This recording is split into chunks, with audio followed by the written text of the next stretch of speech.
Before nutrition apps existed, before anyone counted the grams of sugar in breakfast, there was a grocery store aisle where any kid could spend 20 minutes standing in front of 100 colorful boxes, deciding which tiger, which ghost, or which bee would be their companion for the week.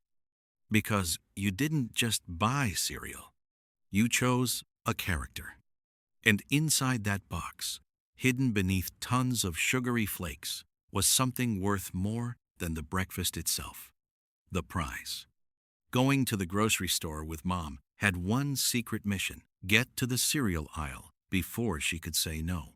So you ran past the shopping carts, turned the corner, and there it was, an entire wall of boxes screaming colors that didn't exist in nature.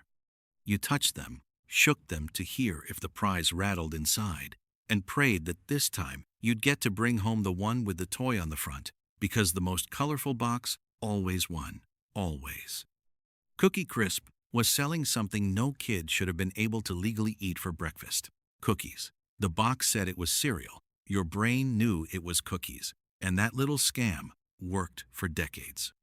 The commercials featured characters trying to steal the cereal for themselves, somehow turning cookie theft into something aspirational.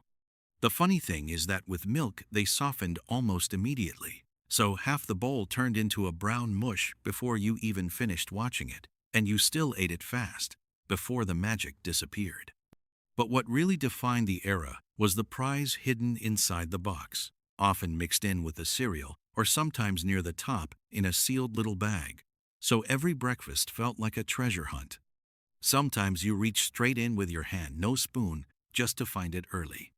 Among the most remembered prizes of that time were the famous wacky wall walkers, sticky little octopus-shaped toys you threw against the wall and watched slowly crawl down as if they were alive. They worked for a couple of weeks, until they collected so much hair and dust that they stopped sticking. And that's when came one of the saddest moments of an ADS childhood: finishing the whole box, only to realize the prize was already gone because someone else in the house had gotten to it first. Fruity Pebbles and Cocoa Pebbles were among the most colorful cereals on the aisle. But the real magic of those years was that you never knew what would come inside the box. Sometimes it was stickers, sometimes trading cards, sometimes a small plastic toy that ended up lost under the couch a week later. The prize itself didn't even matter that much. It was the feeling of opening a new box and searching through the cereal like you had just found a treasure. And when it finally showed up, covered in crumbs and sugar, for a few minutes it felt like it was absolutely worth convincing your mom to buy that box instead of another. And then there was Smurf Berry Crunch, the Smurfs cereal. Launched in 1983, it looked like someone decided breakfast needed a lot more blue. With the Smurfs dominating television, it was inevitable they would end up in the cereal aisle too. And for a few years, that bright blue box became one of the most recognizable in the supermarket. Today, it's one of those products people instantly remember, even if they haven't seen it on a shelf in decades. In 1988, someone came up with something as ridiculous as it was brilliant: putting two completely different cereals inside a single box. It was called Nintendo Cereal System, and it was exactly what any Nintendo-obsessed kid dreamed of finding in the supermarket. On one side, you had Super Mario Bros., on the other, The Legend of Zelda. Two bags separated by a cardboard divider, two different flavors, two different designs, two legendary franchises sharing the same space at a time when Nintendo felt like it ruled the world. It was like opening two cereal boxes at once for the price of one. For millions of kids, it was the breakfast equivalent of finding a new console under the Christmas tree. And today, a sealed box of Nintendo Cereal System can sell for hundreds of dollars. When the Teenage Mutant Ninja Turtles exploded in the late 80s, it was inevitable that someone would make a cereal out of them. It promised marshmallows inspired by the turtles themselves. But the truth is, you needed a lot of imagination to recognize some of those green shapes.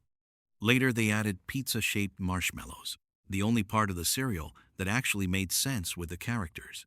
And still, you bought it because Leonardo was on the box, and that was enough. The Trix Rabbit had been trying to taste his own cereal for as long as anyone could remember, and every commercial ended the same way. A group of kids snatching the box from his hands just as he was about to take a bite, yelling that tricks are for kids. And somehow, that small act of cruelty, repeated for decades, never stopped working, because even as a kid, you felt a little sorry for him, just never enough to share your bowl. Honeycomb had one of the strangest shapes in the aisle, those oversized corn puffs that looked too big for your mouth. The commercials kept repeating that they were big and crunchy honeycombs, as if size alone was the selling point. And honestly, it was. Because biting into one of those pieces felt like eating something designed purely to make noise, a crunch so loud, your sibling would use it as an excuse to tell you to close your mouth while chewing. Collecting empty cereal boxes was its own ritual within the ritual. Some had such great artwork that you'd flip the box around and leave it standing in your room like a poster, especially if it featured a superhero or a video game character. Back then, nobody thought those boxes would ever be worth anything. But today, there are collectors with warehouses full of them, paying absurd amounts for sealed boxes from the 1980s that originally cost less than $2, which just proves we were throwing away history without knowing it.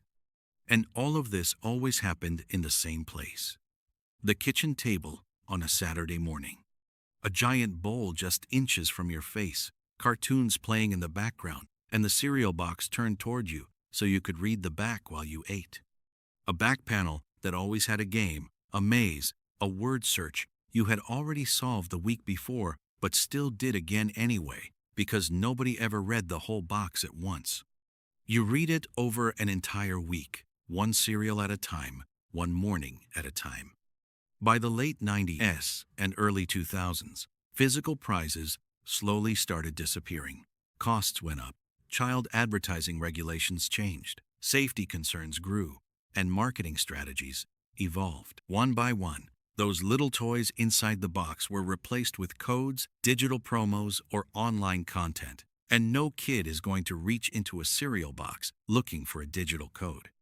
That kind of excitement belonged to another time. Kids today have more breakfast options than ever, but few of them will ever know what it felt like to shake a cereal box in the store just to guess what prize was inside. We grew up in a time when opening a box of cereal could feel like opening a gift. What was your favorite cereal growing up? Do you remember any of those prizes? Drop it in the comments, and let's bring back those little treasures hidden inside cereal boxes that made our mornings feel special.